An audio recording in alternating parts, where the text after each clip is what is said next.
Bonjour à tous et bienvenue dans cette nouvelle vidéo.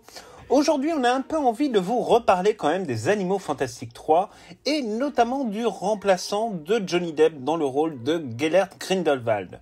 Comme vous le savez, Johnny Depp a dû faire le choix de quitter la production du nouveau volet des Animaux Fantastiques sous la pression de la Warner Bros. En raison des accusations non encore prouvées par la justice dont il est la cible de la part de son ex-compagne. Même si cette décision est regrettable et que l'on peut se poser de nombreuses questions sur la gestion par la Warner Bros. De ces acteurs, le fait est qu'il va falloir s'habituer rapidement à une nouvelle incarnation du personnage de Grindelwald. Alors, c'est vrai qu'on pourrait tomber un peu dans la drama permanente et ce serait légitime tant la prestation de Johnny Depp dans Les Crimes de Grindelwald était impressionnante. Mais après, il faut quand même rationaliser notre approche et se préparer à découvrir un nouvel acteur dans la peau du grand méchant de cette saga cinématographique. Après tout, ce n'est pas la première fois que la Warner change un acteur de Wizarding World en cours de route. Et c'est même la seconde fois d'ailleurs que l'on change le méchant suprême de l'histoire. En effet, si Voldemort a été brillamment interprété par Ralph Fiennes à partir de Harry Potter et la Coupe de Feu jusqu'à Harry Potter et les Reliques de la Mort, partie 2, il ne s'agissait pas de l'acteur présenté au départ dans Harry Potter à l'école des sorciers, puisqu'il s'agissait en effet de Richard Brimmer, qui apparaissait succinctement, il est vrai, à la toute fin, puisqu'il faisait partie du corps du professeur Quirrell.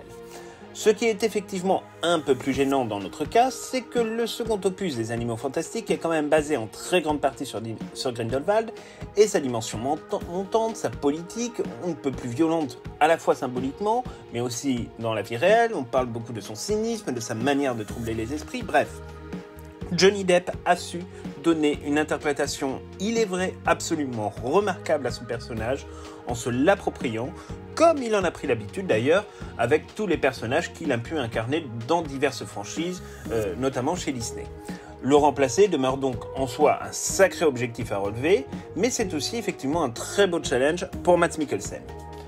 Le fait d'avoir une nouvelle représentation de Gellert Grindelwald va évidemment nous troubler au départ, mais au final, ce n'est jamais que la troisième fois que nous allons nous retrouver dans les Animaux Fantastiques avec, quelque part, entre guillemets, un troisième méchant de l'histoire. Dans le premier film, Grindelwald avait pris les traits de Percival Graves, qui était interprété à l'époque par Colin Farrell, et on ne découvrait le visage de Johnny Depp qu'à la toute fin de la bataille de New York. Nous ne sommes pas tout à fait persuadés qu'il soit nécessaire, scénaristiquement parlant, d'expliquer la nouvelle apparence de Grindelwald dans le troisième opus. Mais au final, si cela devait être le cas, on pourrait découvrir soit que Grindelwald est le roi incontesté du sortilège de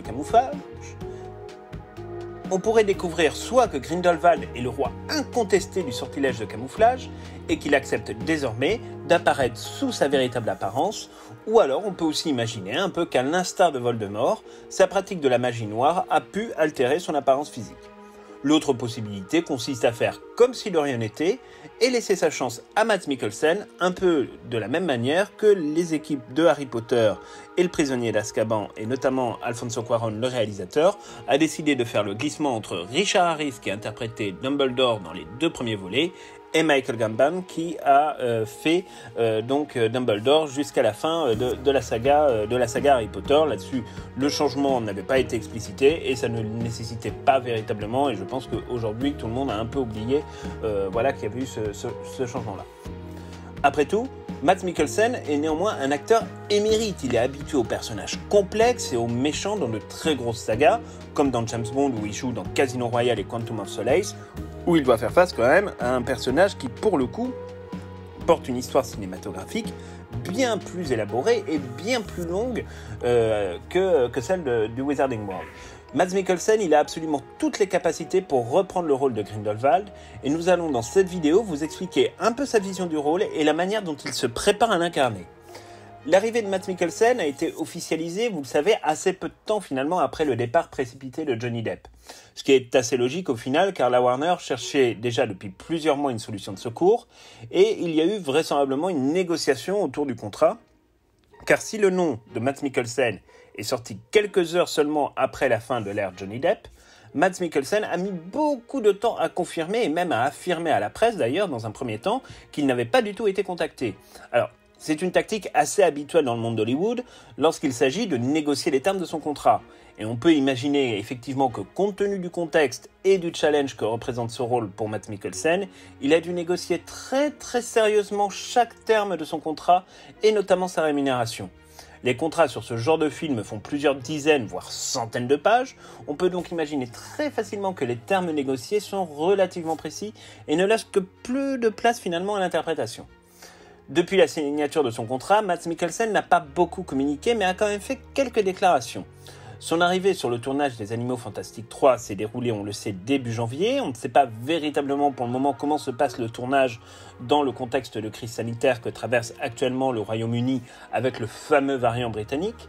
On sait néanmoins que des mesures extrêmement drastiques sont prises et que la majorité des tournages aujourd'hui continuent à se dérouler.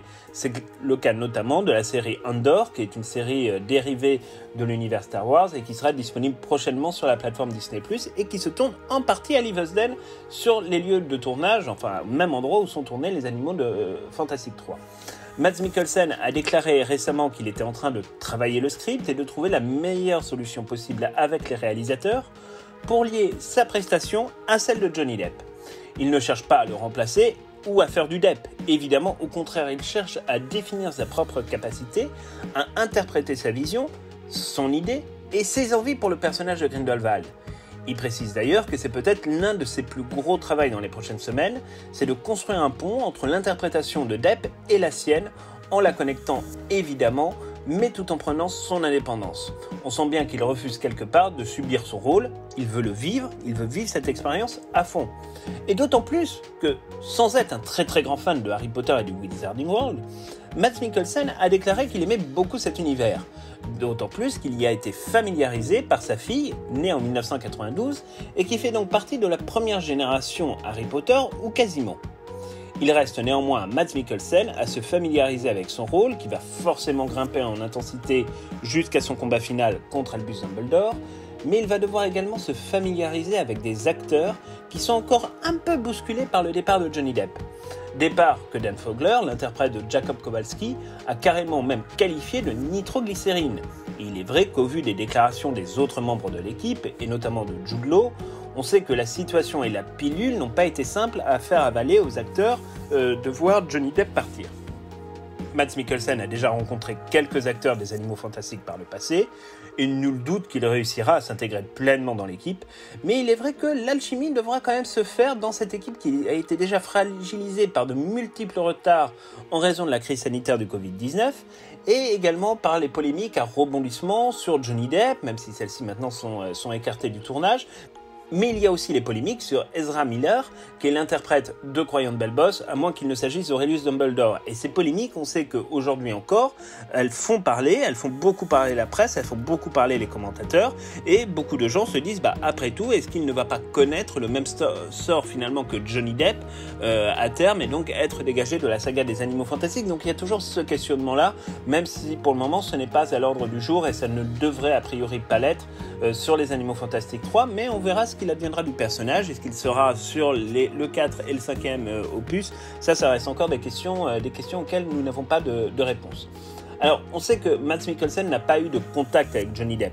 Et c'est plutôt normal. Mads Mikkelsen a déclaré qu'il ne s'était rencontré qu'à une seule reprise par le passé, dans un événement public, et qu'ils ne se connaissent pas plus.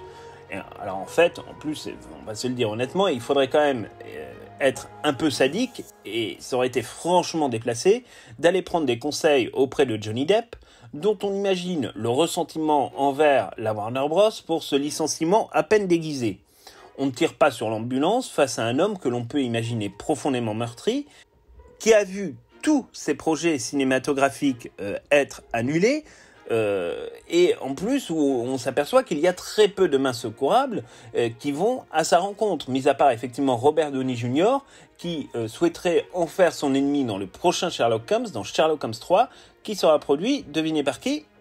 Par la Warner.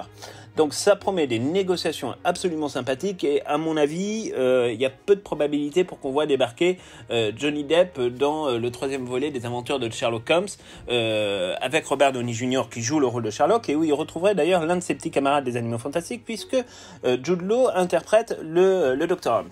Donc voilà, c'est quelque chose qui aurait pu être intéressant, mais bon, on voit mal la Warner embaucher Johnny Depp après le désastre de son éviction des Animaux Fantastiques 3. Alors, en vrai, Mads Mikkelsen, il doit se libérer. Et c'est triste à dire, mais il doit absolument se libérer de l'héritage de Depp. Il doit concevoir un personnage qui a en toute logique 3 films devant lui. 3 films qui marqueront profondément l'histoire du Wizarding World à tout jamais, sous fond de quête des reliques de la mort, de pouvoir et de secrets bien gardés. Nul doute que Mads Mikkelsen est en train de travailler son texte, mais pas seulement. Grindelwald, finalement, c'est un style à part entière.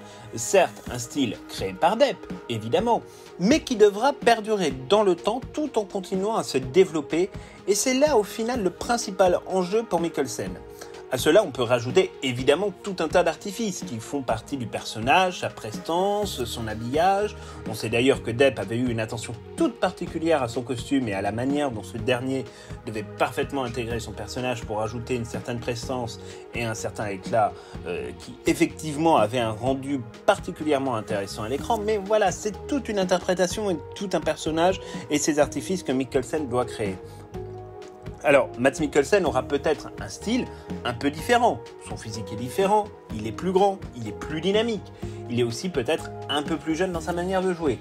Alors, évidemment, nous allons découvrir, et quand nous aurons enfin l'occasion de découvrir le 3e volet des Animaux Fantastiques qui est prévu en juillet 2022 si tout se passe bien, on va beaucoup d'entre nous, et peut-être que nous aussi ça nous arrivera, on sera tenté de faire un peu un procès à Mads Mikkelsen en sortant l'argument du « bah c'est pas pareil ». Alors évidemment ce ne sera pas pareil et évidemment les choses ne seront pas les mêmes. Mais pour autant elles ne seront peut-être pas forcément moins impressionnantes. Il faut lui laisser sa chance car au final il n'a jamais demandé à récupérer ce rôle au détriment de Johnny Depp et chaque acteur, et encore plus un homme aussi doué que lui, a à cœur d'incarner et de proposer un personnage au public qui plaira au plus grand monde. Que l'on ne soit pas d'accord avec la décision de la Warner, c'est absolument compréhensible et on a déjà fait une vidéo d'ailleurs sur l'opportunité ou non de boycotter ce film puisque beaucoup d'entre vous nous avez posé la question et que beaucoup de gens en parlent sur les réseaux sociaux. Pour nous, la décision là-dessus, elle est claire, elle est nette. Nous irons voir le film dès sa sortie et autant de fois que nécessaire à notre bon plaisir. Et aussi pour vous faire un certain nombre de vidéos sur le sujet. Nous avons confiance dans la magie de l'écriture de J.K. Rowling et de Steve Kloves, mais aussi dans l'ensemble du casting qui nous a proposé pour le moment une expérience passionnante, mémorable et enrichissante du Wizarding World, certes différente de Harry Potter, mais qui néanmoins incarne véritablement quelque chose. Voilà, en tout cas, c'est tout pour cette nouvelle vidéo. On espère qu'on vous aura donné un peu plus d'informations sur ce prochain volet que nous attendons tous avec beaucoup d'impatience depuis un moment et que nous découvrirons enfin les extraordinaires révélations que la fin des Crimes de Grindelwald nous laisse entreapercevoir. On espère aussi véritablement que cette vidéo vous aura permis de mieux saisir la manière dont Mads Mikkelsen doit se préparer et se prépare pour reprendre ce rôle de Gellert Grindelwald. Et vraiment, nous, on a encore une fois envie de dire, faisons confiance à Mikkelsen. C'est un très très bon acteur. C'est pas pour rien que de très nombreux studios, parmi les plus grands studios d'Hollywood, comme Disney, comme la MGM, se sont tournés vers ce personnage. Il sait faire son métier, il est professionnel et on a vraiment très hâte de le voir interpréter Grindelwald. Ça n'empêche pas, voilà, tout l'amour quelque part que nous avons pour Johnny Depp, pour son interprétation de Grindelwald dans le second opus des Animaux Fantastiques, où il a vraiment supporté un personnage, peut-être plus brillamment que quiconque n'aurait pu le faire, mais voilà, en tout cas Mikkelsen nous proposera quelque chose de différent, mais encore une fois, ce n'est pas parce que c'est différent que c'est moins bon. Voilà, on vous souhaite à tous un très bon week-end. N'hésitez pas à vous abonner à notre chaîne si vous nous rejoignez. On est quasiment... on tangente les 1000 abonnés et ça vraiment, pour nous, c'est quelque chose de super. Et donc, n'hésitez pas à partager notre chaîne. On va bientôt organiser d'ailleurs un concours sur notre page Instagram que vous pouvez rejoindre si vous ne la connaissez pas, qui s'appelle @crédelagargouille. Et on se retrouve donc dès mercredi prochain pour une toute nouvelle vidéo. Cette fois-ci, on vous fera une vidéo sur l'un des personnages de la saga Harry Potter, probablement en tout cas. Voilà, à très bientôt.